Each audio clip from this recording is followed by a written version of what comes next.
তিতাবৰত বিস্তৃত কাৰ্যসূচীৰে পাতিবলৈ লোৱা হৈছে।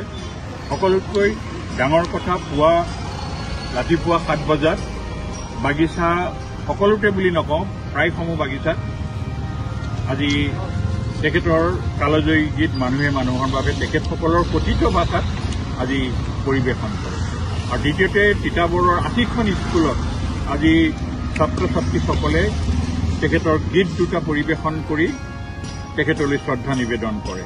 আৰু দুপৰীয়া বোকাহোলা খেলপথাৰত শ্ৰদ্ধাঞ্জলি অনুষ্ঠান আৰু তাৰ পিছত এষাৰি নাম প্ৰসংগৰে কৰাৰ পিছত এতিয়া এটা দীঘলীয়া শোভাযাত্ৰাৰ দ্বাৰা মানৱ শৃংখল হৈছে আৰু কিছু কিছু ক্ষেত্ৰত পলম হোৱাৰ বাবে বহু মানুহ হয়তো অংশগ্ৰহণ কৰিবলৈ সক্ষম হোৱা নাই।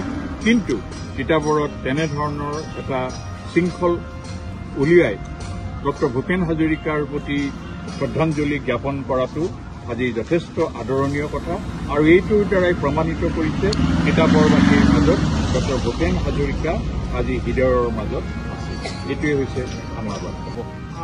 আমি সকলোকে নিয়মমাফিক যিটো আবেদন বা জনাব লাগে, কাৰণ ভূপেন হাজৰিকাই মানুহৰ বাবে মানুহৰ লগত থাকিছিল।